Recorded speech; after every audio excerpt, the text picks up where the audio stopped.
Why the f do we always fuck up our diets late at night? Let me share something really real with you. I work as a registered nurse in the cardiology department at the hospital. And whenever I do my night shifts, despite promising myself, I noticed myself going to McDonald's every morning. I knew that it was wrong as I was doing a diet. However, I just kept going on autopilot and just kept going and eating McDonald's every morning over and over again. My body was always drained and my mind was always foggy. And I knew that the only thing that could give me comfort right now was a McChicken meal with some Diet Coke and fries. Not sleep. No, not sleep after all this deprivation. Had to be that McDonald's meal. I kept wondering, why am I doing this over and over again? Despite promising myself that I'm on a diet and I'm going to be eating more intentionally, I still kept doing this. I believe in myself as a strong-minded person, and I still kept becoming a victim to this autopilot McDonald runs. Finally, one day it all made sense when I was reading Matthew Walker's book called Why Do We Sleep? I realized this wasn't actually my fault. It wasn't because I didn't have motivation, willpower, or even discipline. It was because my body was just going against me. You see, everything is connected. Whenever you're irritable, focused, or even sad, there's these chemicals that are released in your body that are making you feel that way. So, you and me craving that greasy food at night, that's not our fault. It's because of some chemicals being released in our body. Here's the science behind it. When you don't get enough sleep, or your sleep schedule's a mess because of night shifts or irregular schedules, your body goes into the survival mode. Here what happens is, you start releasing a hormone called ghrelin.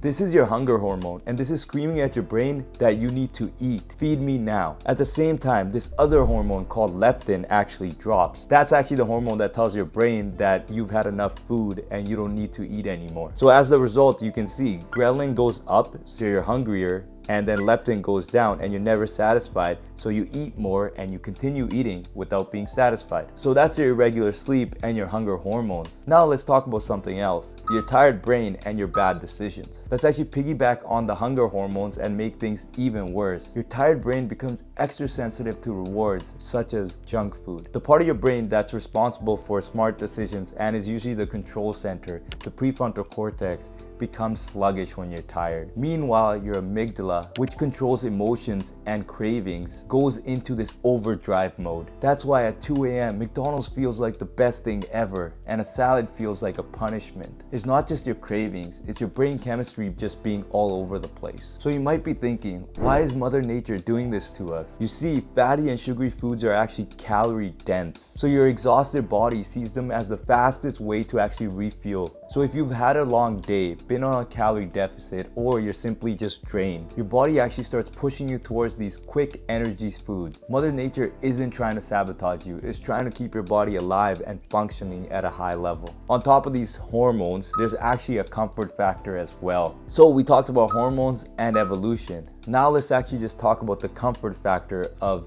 fatty foods. Fatty and sugary foods trigger the release of dopamine. Yes, that feel-good chemical. If you are stressed, emotionally drained, or just bored, your brain starts looking for that quick hit of dopamine. Junk food becomes the easiest and fastest fix. So don't just start beating yourself up about this. It's your neurochemistry that's messing you up. So how did I actually overcome this despite my mind and body being against me at all times? The first thing I did was I created a routine to get high quality sleep despite being on night shifts. So what I mean by this is going to sleep at the same time and waking up after 7.5 to about 9 hours every single day. Sometimes the sleep was fragmented, but that was okay. I did yoga nidra and got back into the sleep. So just to make sure that I got a good amount of sleep. Second thing I did was I actually brought my full meals to work with me, so that at night, whenever I crave something, I had healthy alternatives to eating junk food. So what I mean by healthy alternatives is something that spikes up your sugar but keeps it at a relative level, instead of having that crash afterwards. So any type of nuts, peanuts, almonds, cashews, all that stuff, or you can do dark chocolate as well, that helps a lot as well. Yogurt,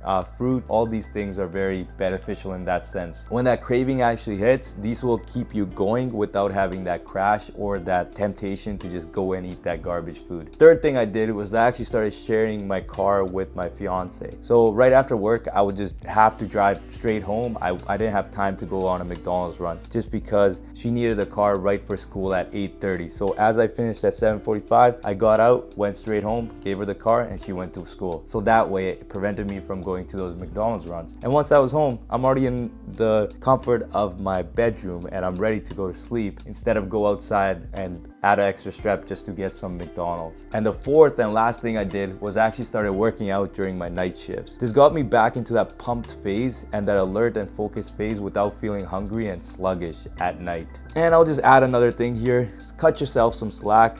Your body is going against you if you're staying up too late into the night just because of all these hormones, and then your brain being tired and your brain craving quick hits of dopamine. And lastly, please cut yourself some slack. You have your hunger hormones, you have evolution, and you have your tired brain just going against you late at night. So if you lose a couple of these battles once in a while, that's fine as well. Just find creative ways to kind of battle these battles and kind of win most of the time, just so that you can get in the shape that you want to get into, or just into that lifestyle change you are trying to implement. So if you like that video, please like it and also subscribe to my channel, and please share it with other individuals that might be struggling with late night eating. I know I would have loved a video like this as well. And please give your tips in the comments below, just so that I can use them, or other individuals might find them more helpful than my tips and they can use them as well. Let's continue to grow together.